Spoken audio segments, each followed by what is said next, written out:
I'm Billy Showell, and today I'm going to be painting a Hellebore, and I've got the drawing all ready to go and the flower to one side, and I've also masked out all the stamen filaments that I can see coming out from behind the forward petal, so we're all ready to go. So I've got a very sort of peachy pink to mix, so I'm going to start with the pink, which is permanent rose. It's quite a nice warm pink anyway, but we're going to have to add some yellow to that.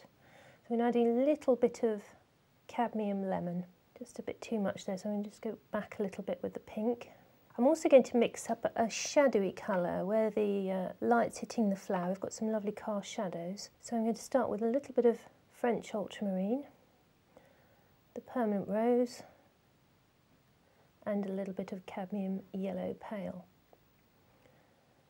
It's quite a sort of browny shadow, but we'll just keep it slightly towards the blue. And we can also add some pink in at the same time. We'll take a petal at a time. So I'm going to start with this petal on the low side of the flower. I've already masked out the stamen. You only need to just put a few in just so that it preserves the white paper underneath for when we have finished the petals. So I put quite a wet glaze in here, keeping it within the edge of the flower because this is the back of the petal there. So we just map that all in with the water. Dry the brush off and hoover out the excess water with the brush. What I usually do is just move it further up to where I started so everything's got an even glaze. Now while that's still wet, we want to drop in the pink. Very pale, want to keep it nice and light.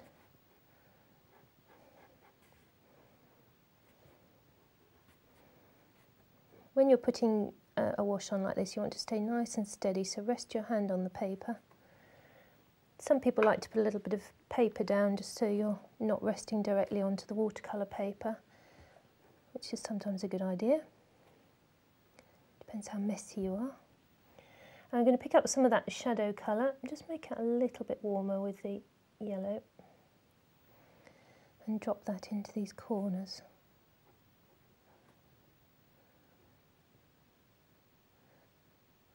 Keep a nice sharp edge.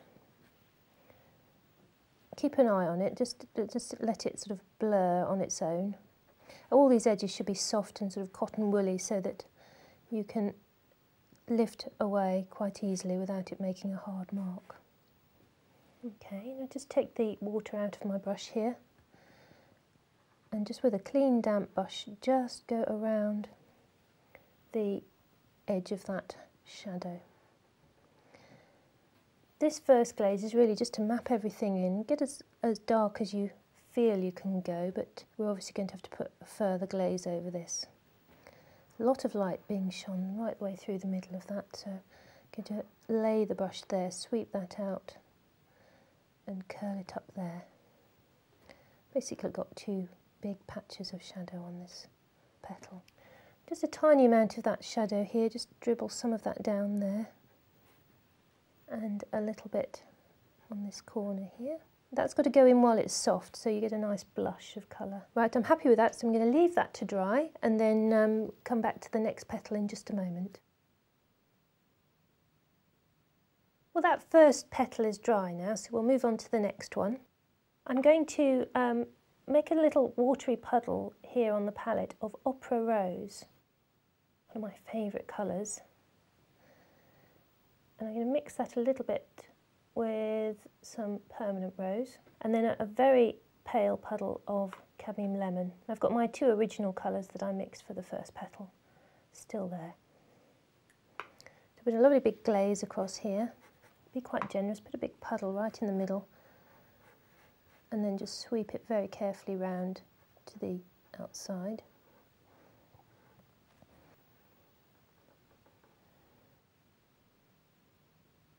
I'm going to put a tiny little amount of pink along the edge here and let it just blur in. It's quite a nice little flash of the pink here as well. So put that in and then we can just work around those. Just be careful not to go over the edge onto the other petal.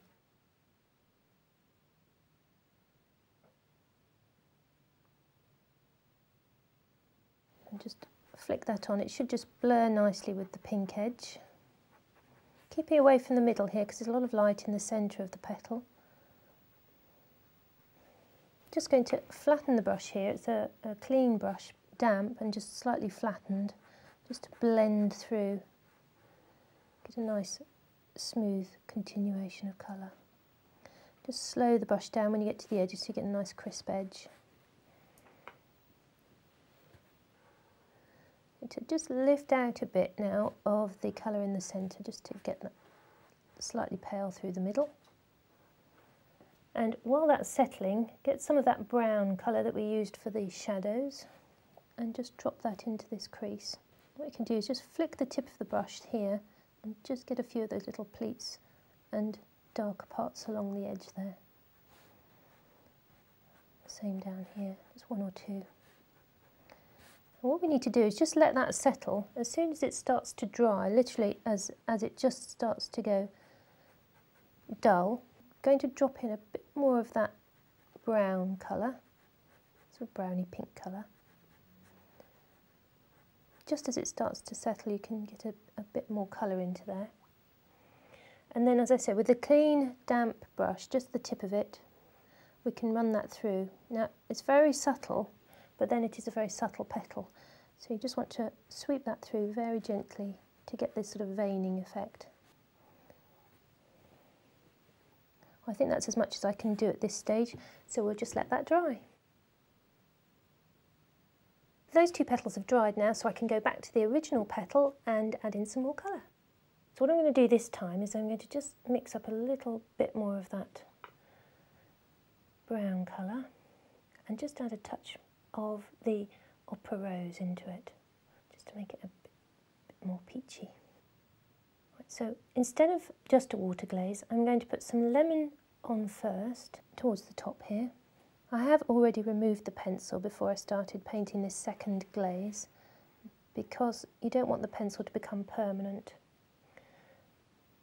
Just be careful though that you have in fact let the glazes dry before you take a rubber to it, because it could be slightly damp, in which case you'd damage the paper. Now what I've done is drop the pinker mix at the top and the browner mix below, just to get a different colour change in that shadow. And straighten up that edge. You'll find that the paint will spread and make sort of little fingers of paint coming out from the outside, and all you're doing is just training it back into the shape that you want. We'll do the same with the other one. A little bit of pink.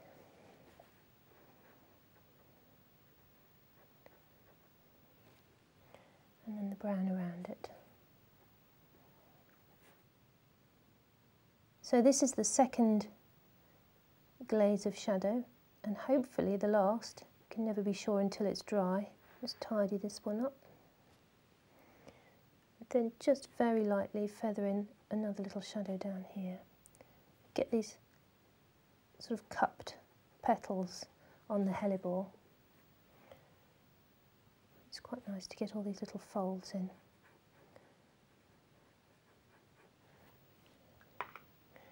Just some of that pink now.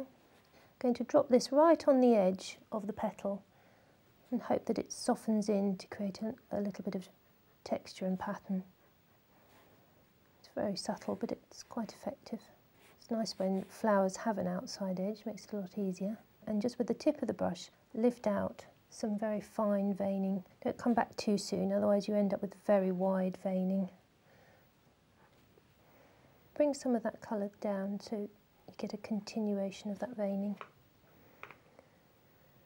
So we can carry on, because this is fairly dry at the top now, and put on the back of that petal. Just run a little bit of water down there. Pick up the browny pink colour and to use that along the back edge, like so. Good idea to keep your brush as vertical as possible, that way you're just using the tip of the brush and you're unlikely to go over the edge. Keep your brush twisted as well, so it keeps all the hairs pointing towards the tip. So I'm just running that pink now along that outside edge.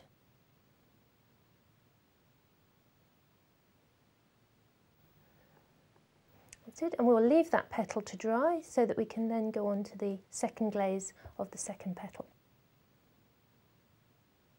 That first petal is dry now, so I can move on to the second petal for the second glaze.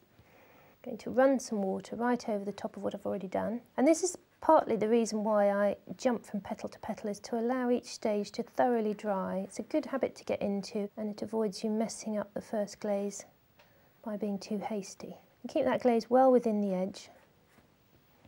And all we're doing is just really increasing the colour. So I'm going to mix some cadmium, lemon and permanent rose together. And just very lightly sweeping that over the top. It's very subtle. And just bring that over to the edge here. You'll still see all the little veins that you lifted out. This is only a light glaze. And as I get to the top, I'll use that lemon. I only just want a little touch of it there, not much at all. Just soften that in, adding just that touch more pink to this corner and a little bit more along this edge. So as these flowers get more and more weathered, so their edges become darker and darker, and you get this lovely deep pink edge to them. So obviously the glaze behind is just going to soften that in so that it doesn't become an outline. Just a little bit more shadow in that hook. So I've completed the first two petals, so I'm going to continue with the rest of the flower, filling in all the other petals using the same colours and the same techniques.